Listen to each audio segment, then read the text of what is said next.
Hello dear students, welcome to inside botany. मैं doctor Deepmala Singh और आज का जो टॉपिक है प्लांट टिश्यू का पार्ट 2। तो मेरिस्टेमेटिक टिश्यूज़ के बाद बात आती है परमानेंट टिश्यूज़ की, यानी ऐसे टिश्यूज़ जो अपना डिवाइडिंग पावर खो चुके हैं। अब इसमें डिवीज़न स्टॉप हो चुका है और ये दूसरे फंक्शंस में यूटिलाइज हो रहे हैं। यानी कह सकते हैं कि प्लांट में जो डिवीज़न ऑफ लेबर है उसकी वजह से सेकेंडरी टिश्यूज़ का होना बहुत ज़रूरी है, क्योंकि अगर सेल्स सिर्फ डिवाइड करती रहेंगी तो दूसरे फंक्शन परफॉर्म करने के लिए उनके पास कम समय मिलेगा और वो एक लेस स्पेशलाइज्ड स्ट्रक्चर बन के रह जाएंगे, जैसे कि आपने यूनिसेलुलर ऑर्गेनिज्म के बारे में पढ़ा है। तो मल्टी सेलुलर ऑर्गेनिजम्स में सबसे इम्पॉर्टेंट चीज़ होती है डिवीज़न ऑफ लेबर, कैसे काम को बांट दिया जाए और जिसकी वजह से एक बहुत ही स्पेशलाइज्ड और खूबसूरत स्ट्रक्चर सामने आता है। तो अब हम बात करते हैं परमानेंट टिश्यूज़ की। परमानेंट टिश्यूज़ को भी हम दो भागों में बांट सकते हैं, सिंपल परमानेंट टिश्यू और दूसरा कॉम्प्लेक्स परमानेंट टिश्यू। सिंपल जिसमें एक टाइप के सेल्स होती हैं, इनको हम लोग कह सकते हैं होमोजेनेसिस इन नेचर। होमो मतलब एक समान, तो एक जैसी सेल से मिलके बना हुआ है। जबकि कॉम्प्लेक्स टिश्यू की बात हम कर रहे हैं वो हेट्रोजीनस इन नेचर है।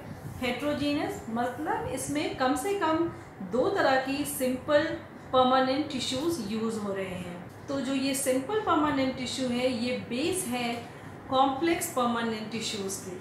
तो अब हम बात करते हैं सबसे पहले कि सिंपल परमानेंट टिश्यूज़ क्या हैं। तो इसके अंदर सबसे पहले तीन नाम है, पैरेन्काइमा, फिर कोलेन्काइमा और then sclerenchyma. Parenchyma basic type of cell है जो लगभग हर प्लांट में पाई जाती है और ये सेल थिन वॉल्ड है, लिविंग है। पैरेन्काइमेटस सेल जो है वो प्लांट के सॉफ्ट पार्ट को रिजिडिटी प्रदान करती हैं। ये एक स्टोरेज टिश्यूज़ की तरह वर्क करती है। इसका मतलब इसके अंदर ऑयल, टेनिन्स, स्टार्च, प्रोटीन और भी बहुत सारे एल्कलॉइड्स और फूड मटेरियल्स जो हैं वो स्टोर किए जा सकते हैं। इसके अलावा पैरेन्काइमा में अगर क्लोरोप्लास्ट प्रेजेंट हो तो उसको हम लोग क्या कहते हैं, क्लोरेन्काइमा। तो क्लोरेन्काइमा कुछ और नहीं, क्लोरोप्लास्ट युक्त पैरेन्काइमा ही है। और क्लोरोप्लास्ट के एसोसिएशन से पैरेन्काइमा सेल बन गई फोटोसिंथेटिक सेल, यानी अब ये पार्टिसिपेट कर सकती है फोटोसिंथेसिस में। तो अगर क्लोरोप्लास्ट प्रेजेंट नहीं है तो ये एक स्टोरेज सेल की तरह काम कर रही है, और अगर क्लोरोप्लास्ट प्रेजेंट है तो क्या काम आ रही है, फोटोसिंथेसिस में। इसके अलावा कुछ पैरेन्काइमा सेल्स में बड़े बड़े एयर स्पेसेस प्रेजेंट होते हैं, तो इन्हें हम नाम देते हैं एरेन्काइमा। एयर से बना है एरेन्काइमा। ये air spaces mostly aquatic plants में प्रेजेंट होते हैं। जैसा मैंने हाइड्रोफाइट्स के अडेप्टेशंस में आपको बताया भी था, जैसा कि हमने हाइड्रोफाइट्स वाले वीडियो लेक्चर में पढ़ा था कि एक्वेटिक प्लांट्स में ये एरेन्काइमा बहुत ज़्यादा प्रेजेंट होती है। वहाँ इनका रोल क्या है, ये उसको बेयोंसी प्रोवाइड करती है। बेयोंसी मतलब जब वो पानी में तैर सके। एयर स्पेसेस का एक और रोल है जो है exchange of gases. Parenchymatous cells xerophytes में वाटर स्टोरेज का भी काम करती हैं और इनमें मेरिस्टेमेटिक रेट अभी हाई है, क्योंकि ये मेरिस्टेमेटिक सेल से नई बनी सेल्स हैं, इसलिए इसमें अभी भी मेरिस्टेमेटिक एक्टिविटी ज़्यादा है। यानी कह सकते हैं कि बिल्कुल अभी इसमें मेरिस्टेमेटिक एक्टिविटी लॉस नहीं हुई। जैसे हम आगे बढ़ते जाएंगे परमानेंट टिश्यू में तो वहाँ मेरिस्टेमेटिक एक्टिविटी धीरे धीरे लॉस होती जाएगी। इसका मतलब फिर कोई क्लियर कट डिमार्केशन नहीं है। मैंने आपको पहले भी बताया है कि नेचर में कहीं भी कोई क्लियर कट डिमार्केशन नहीं है। इसका मतलब प्रोसेस में है हर चीज़। तो जैसे मेरिस्टेमेटिक सेल से परमानेंट टिश्यू बनने का प्रोसेस है, कह सकते हैं कि पैरेन्काइमा सेल्स जो है वो एक कनेक्टिंग लिंक की तरह यहाँ पर हमें नज़र आ रही है। इसके बाद हम बात करेंगे कोलेन्काइमा सेल्स की। ये भी क्या है, सिंपल सेल्स हैं, यानी सिंपल परमानेंट टिश्यू हैं। तो कोलेन्काइमा को हम पैरेन्काइमा के बाद नेक्स्ट स्टेप मान सकते हैं। इसका मतलब ये जो सेल्स हैं ये कैसी हैं, इसमें भी क्लोरोफिल प्रेजेंट हो सकता है, और ये सेल्स कह सकते हैं एपिडर्मिस के बाद की जो लेयर होती है वो कोलेन्काइमेटस होती है। कोलेन्काइमा की इम्पोर्टेंस ये है कि वो पैरेन्काइमा से इसलिए अलग है क्योंकि इसमें लिग्निफिकेशन शुरू हो चुका है। यहाँ पर लेकिन इंटरेस्टिंग बात और है कि लिग्निफिकेशन ज़रूरी नहीं है कि पूरी सेल वॉल में हुआ हो। लिग्निफिकेशन एंगल्ड हो सकता है, यानी कुछ रिस्ट्रिक्टेड एरिया में लिग्निफिकेशन हो, जिससे कि ये सेल्स भी अभी लिविंग हैं और इनमें भी अभी डिवाइडिंग कैपेसिटी थोड़ी बाकी है in comparison to other cell. इसके बाद हम बात करते हैं स्क्लेरेनकाइमा सेल की। स्क्लेरेनकाइमा, स्क्लेरस का मतलब होता है हार्ड और एनकाइमा का मतलब होता है इन्फ्यूजन। तो इसका मतलब यहाँ पर जो हार्डनेस है सेल वॉल की वो इंक्रीज हो जा रही है। सेल वॉल की हार्डनेस या उनकी थिकनिंग के लिए रिस्पॉन्सिबल क्या है? लिग्निफिकेशन, यानी यहाँ पर सेल्स जो हैं वो हाईली लिग्निफाइड हैं, बहुत थिक हैं और जो इनका ल्यूमेन है वो बहुत नैरो है। तो इनका बेसिक जो काम है वो क्या है? मैकेनिकल सपोर्ट देना, यानी प्लांट खड़े रह सके उसमें ये जो क्षमता आती है वो स्क्लेरेनकाइमेटस सेल की वजह से ही आती है। यहाँ एक ख़ास बात और है कि स्क्लेरेनकाइमेटस सेल जब यंग होती हैं तब उसमें लिविंग प्रोटोप्लाज्म प्रेजेंट होता है, बट जैसे ही वो मैच्योरिटी की तरफ बढ़ती हैं, यानी किसी मैच्योर स्क्लेरेनकाइमा में लिविंग प्रोटोप्लाज्म एब्सेंट होता है और वो कह सकते हैं कि ये सेल्स अब लिविंग सेल्स नहीं रह गई हैं और इनको जिस काम के लिए स्पेशलाइज्ड है ये बस वही फंक्शन कर रही हैं। स्क्लेरेनकाइमा सेल्स को हम दो भागों में डिवाइड कर सकते हैं, फाइबर्स एंड स्क्लेरीड्स।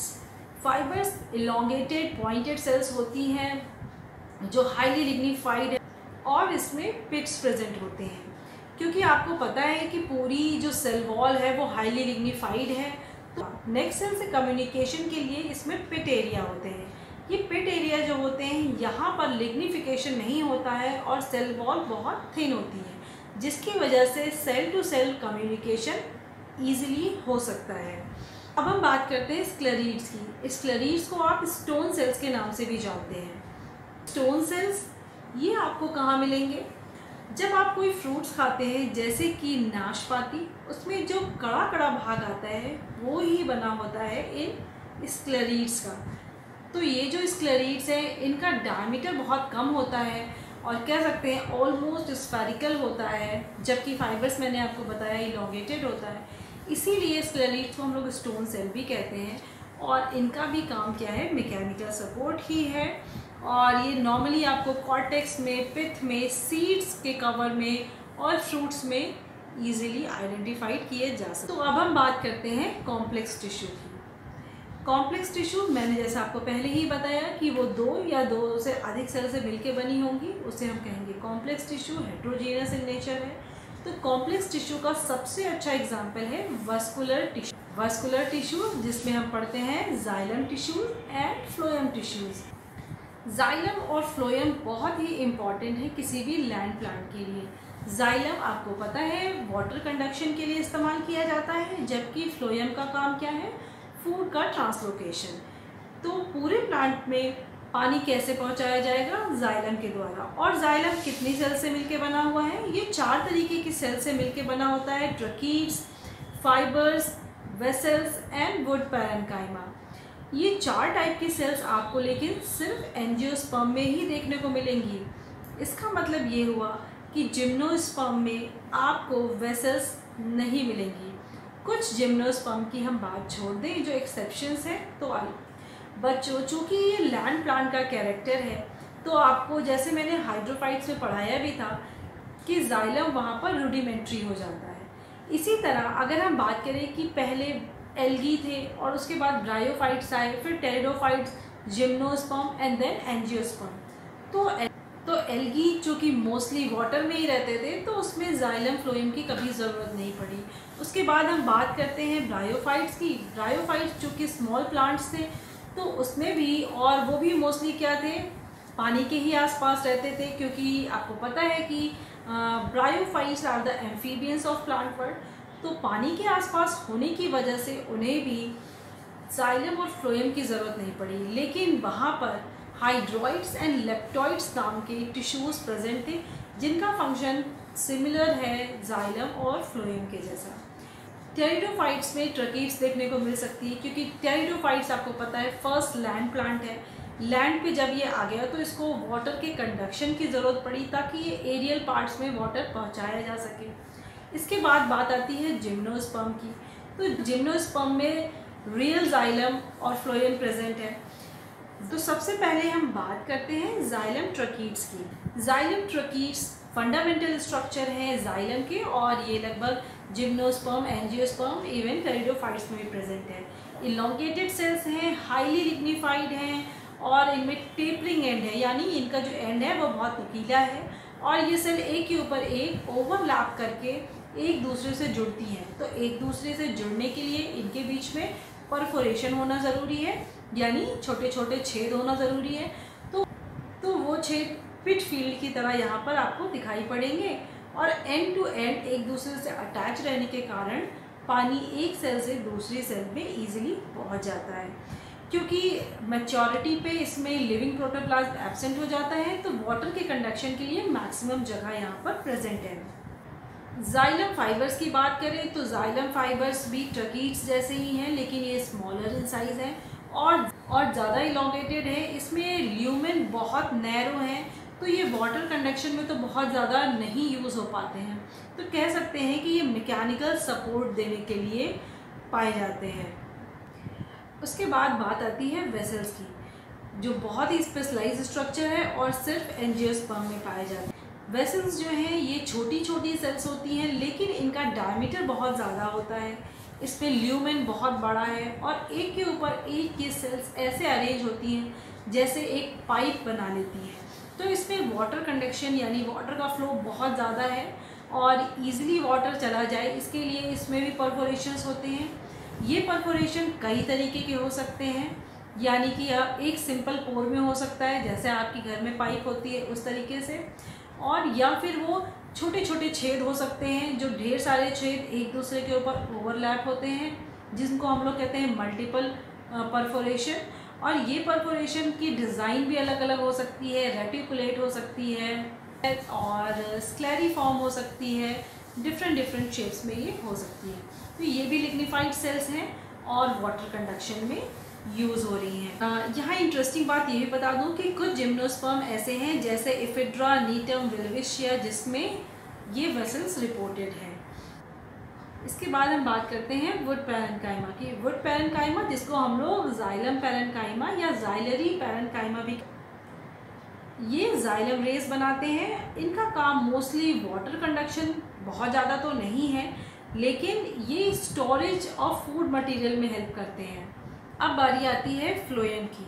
फ्लोएम, जो मैंने आपको बताया कि ये फूड के ट्रांसलोकेशन में काम आता है, ये मिलके बना है 4 सेल्स का: sieve elements, companion cells, phloem fibres and phloem parenchyma. आपको इसमें से पता है कि जो सीव एलिमेंट्स है यही फंडामेंटल पार्ट है फ्लोएम का, और इसको हम लोग सीव सेल्स और सीव ट्यूब के नाम से भी जानते हैं। सीव सेल्स कह सकते हैं लेस स्पेशलाइज्ड स्ट्रक्चर होता है, जबकि sieve tube highly specialised structure होता है। तो सीव एलिमेंट्स बिल्कुल जाइलम की तरह ही एक सेल दूसरी सेल के ऊपर ओवरलैप्ड रहती है, इसकी वजह से एक ट्यूब टाइप का स्ट्रक्चर बना रही है, और इसमें भी परफोरेशंस पाए जाते हैं, जिसकी वजह से ये फूड का ट्रांसलोकेशन करने में सक्षम है।